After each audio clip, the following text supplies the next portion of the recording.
سڵاتان لێبێتوەم کاتتان باش بینەرانی خۆشەویستی تەلەڤیزیۆنی کۆمەڵە بە یارمەتی هاوڕێیانی هاوکارم لەگەڵتانین بۆ پێشکەشکردنی گەشتی هەواڵەکانی ڕۆژی یەکشەممە سەرەتا سەردێڕی گرنگترین هەواڵەکان بەڕێوەچوونی هەڵمەتی زاگرۆستانە لا چیاکانی دەوروبەری بانە وەرگرتنی زۆرم لێ بەرچیل لە خەڵکی جوانڕۆ لەلایەن بەکرێگیراوانی ڕژیم هۆژران و برینداربوونی 6 کەس لە ڕووداوی هاتوچۆی جادەی مەهاباد ورمێ درێژەی ناڕزایەتی کرێکارانی شارەزاری ڕوودبار کۆبوونەوەی پەرستاران و کادری دەرمان لە قۆم خۆپیشاندانی لایەنگرانی فەلەستین لە چەند وڵاتی جیهان و هۆشداری سەبارەت بە چوونە سەرەوەی ئاماری منداڵانی کار بەهۆی گۆڕانکاریەکانی کەشی هەوا.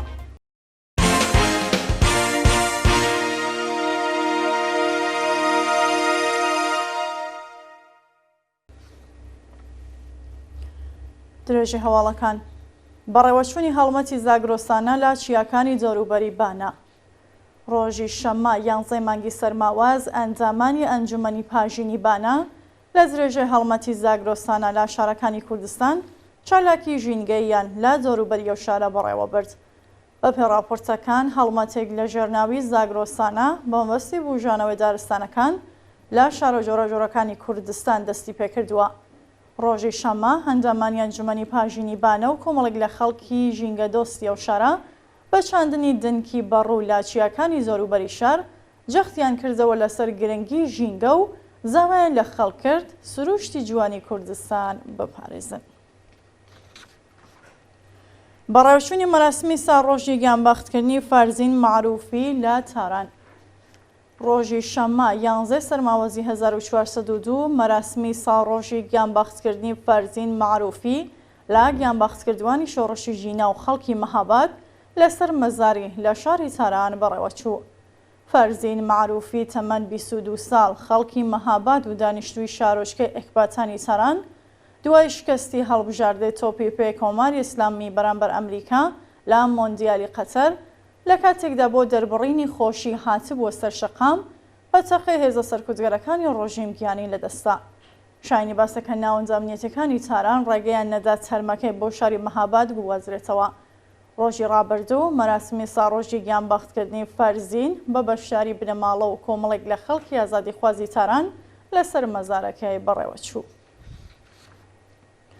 وەرگرتنی زۆرم لێ بەرچیل لە خەڵکی جوانڕۆ لەلایەن بەکرێگیراوانی ڕژیم بەپێ هەواڵی گەیشتو سێ ئەنجامی بنکەی پۆلیسی شۆڕینەی سەر بە شاری جوانڕۆ لە ڕێگای کۆزەران بە چەک و جلوبەرگی شەخسیەوە ڕێ لە خەڵک زەگرن و بە زۆرم لێ بەرچیل لە کاسبکاران وەردەگرن.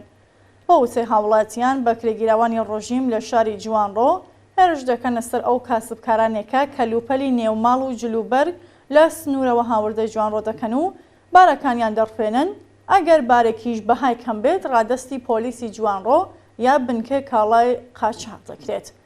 جگە ئاماژەیە کە ڕۆژی ڕابردوو خەڵکی ناڕازی گوندی قابقۆڵی میراو لە جوانڕۆ هێرشیان کردوتە سەر ئۆتۆمۆبیلی ئەفسەرانی بنکەی پۆلیسی شروێنە کە خەریکی وەرگرتنی بەرچیل بوون و ماشینەکەیان بەرزباران کردووە.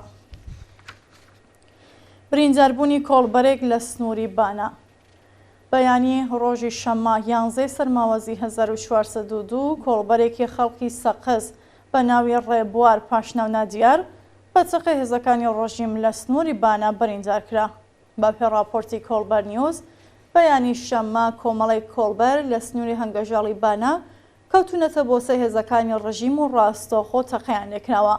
لە ئاکامیە و هێرشەجا کۆڵبەرێکی خەڵکی گوندی کێلە بە ناوی ڕێبوار بە سەختی بریندار و ڕەوانەی ناوەندە دەرمانیەکانی چاورێزکرا.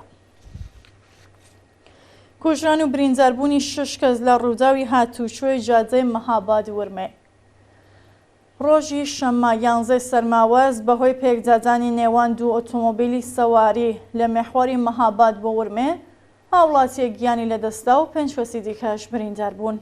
بە پێزانیاریەکان ڕووداوەکە لە نێوان دوو سەواری پژۆدا ڕوویداوە و بەهۆیەوە یەکێک لە سەرنشینەکان گیانی لەدەستاوە و 5 کەسی دیکەش بە سەختی بریندار بوون کە باری تەندروستی بەشێکیان ناجێگیرە. درێژەی ناڕزایەتیەکانی کرێکارانی شارەزاری ڕوودبار ڕۆژی شەممە 11 سەرماوەزی 1402 کرێکارانی شارەزاری ڕوودبار لە زۆخی خراپی معیشەتی ناڕزایەتیان دەربڕی.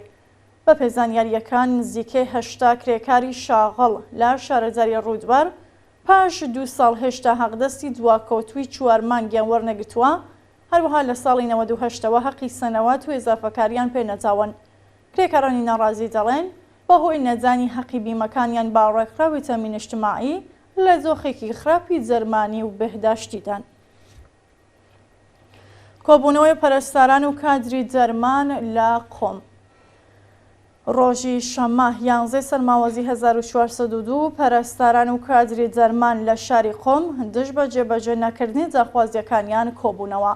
بە پێڕاپۆرتەکان پەرستاران و کادری جەرمانی شارستانی قۆم هاوشێوەی هاوکارەکانیان لە شارەکانی دیکە ئێران خوازیاری پێزانی حەقدەستە دۆخرەوەکانیان چوونە سەرەوەی ڕێژەی حەقدەست، پێزانی ئیزافەکاری و کارانە، زیادکردنی تعرەفەی پەرستاری، تەزمینی ئەمنیەتی پیشەیی، دامەزراندنی پەرستاری نوێ و کەمکردنەوەی ساعاتی کاربوون.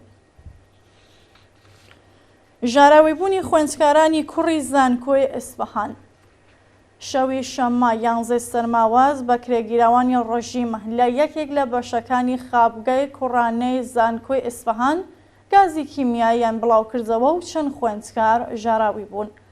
بە پێڕاپۆرتەکان کاتژمێر 12 شەوی شەمە لە 9 چوارەمی بەشی ڕۆژهەڵاتی خابگای کوڕانەی زانکۆی ئیسفەهان گازێکی کیمیایی لەلایەن چەند بەکرێگیراوی ڕژیم بڵاوکرایەوە و چەند خوێندکار ژاراوی و ڕەوانەیە نەخۆشخانەکران. لە سەرکاردەرکردنی محەممەد حوسێن سپێهری چالاکی فەرهەنگیانی مەشهەد. لە درێژەی سەرکوتی شارەکانی سنفیدا محەممەد حوسێن سپێهری چالاکی سنفی فەرهەنگیانی مەشهەد و برای فاتمە سپێهری بەنجکراوی سیاسی لەسەر کارەکەی جەرکرا. بە پێزانیاریەکان محەممەد حوسێن سپێهری کە لە ئێستادا لە زیندانی مەشهەد ڕاگیراوە شەوی هەینی حکمی جەرکردن لە ئاموزش و پەروەرشی وەرگرتووە و ڕۆژی شەمە لە ئاز ئەو حکومە ناڕزایەتی دەربڕیوە. جێگە ئاماژەیەکە فاتمە سپێهری و محەممەد حوسێن سپێهری 21 جۆزەردانی 98 هەتاوی هاوڕێی لەگەڵ 12 چالاکی سیاسی و مەدەنی دیکە نامەی دەست لە کارکێشانەوەی خامنەییان واژۆ کردبوو. کۆبوونەوەی ئێرانیانی ئازادیخواز لە ئەڵمان و کەنەدا. ڕۆژی شەمە 11 سەرماوەزی 1402 ئێرانیانی ئازادیخوازی دانیشتووی وڵاتانی ئەڵمان و کەنەدا بەمبەستی پشتیوانیکردن لە توماچ ساڵحی خۆپیشاندانیان کرد. بە پێڕاپۆرتەکان کۆمەڵێک لە ئێرانیانی ئازادیخواز لە شارەکانی مۆنتراڵی کەنەدا و بۆنی ئاڵمان بە بەدەستەوە گرتنی وێنەی توماچ ساڵحی و قوربانیانی سەرکوتی ڕۆژیمە لە شۆڕشی ژنجیان ئازادی دەست بە سەرکردنی دووبارەی توماجیان بە توندی شەرمەزار کرد و خوازیاری ئازادی بێشەرت و مەرجی بوون. خۆپیشاندانی لایەنگرانی فەلەستین لە چەند وڵاتی جیهان. ڕۆژی شەمە 11 سەرماوەز یەک ڕۆژ دوای دەستپێکردنەوەی هێرشەکانی ئیسرائیل بۆ سەر غەزە لایەنگرانی فەلەستین لە چەند وڵاتی جیهان دژ بە جینۆسایدی خەڵکی فەلەستین خۆپیشاندانیان کرد. بە پێڕاپۆرتەکان لایەنگرانی فەلەستین و لە فەرەنسا، ئاڵمان، بەریتانیا، ئیتالیا، ئەندۆنێزی و چەند وڵاتی دیکە دژ بە هێرشەکانی ئیسرائیل بۆ سەرکەرتی غەزە و گیان لە دەستانی هەزاران کەس خۆپیشاندانیان کردووە و خوازیاری ڕاگررتنی شەڕ بوون. جێگە ئاماژەیەکە لە هێرشەکانی شەوی ڕابردووی فڕۆکەکانی ئیسرائیل بۆ سەر ئوردوگای بەسیرات دەیان شارۆمەندی فەلەستینی کوژرا و بریندار بوون. هەروەها دوو فەرماندەی گەورەی سوپای پاسداران لە هێرشی ئاسمانی ئیسرائیل بۆ سەر ناوچەی زەینەبیە لە دەمێشقی سووریا کوژران و مەدیەکانی ڕۆژیم هەواڵەکەیان پشتڕاست کردووەتەوە. دووە هەواڵ هۆشدار سەبارەت بە چوونە سەرەوەی ئاماری منداڵانی کار بەهۆی گۆڕانکاریەکانی کەشوهەوا. توێژینەوە تازەکانی ڕێکخراوی جیهانی کار نیشانی داوەکە گۆڕانکاریەکانی کەشوهەوا و گەرمبوونی زەوی کاریگەری ڕاستەوخۆی لەسەر چوونە سەرەوەی ئاماری منداڵانی کار لە جیهاندا هەیە. بە پێڕاپۆرتی ڕێکخراوی جیهانی کار کە لە دانوستانەکانی گۆڕانی کەشوهەوا لە جۆبەی بڵاوکراوەتەوە زۆرترین ڕێژە منداڵانی کار لە بەشی کەشاوەرزیدا بووە و گۆڕانکاریەکانی کەشوهەوا ڕاستەوخۆ کاریگەری لەسەر هەڵکشانی ئاماری منداڵانی کاردا بووە.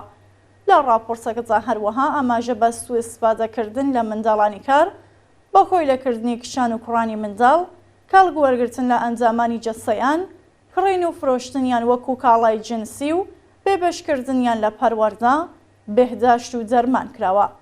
ئەو راپۆرسە هەژاری وەکو هەڵقەی پەیوەندی نێوان گۆڕانکاریەکانی کەشوهەوا و منداڵانی کار دەبینێت. بینەرانی خۆشەویست هەواڵەکانتان پێشکەشکە هەرشاد و وەسف.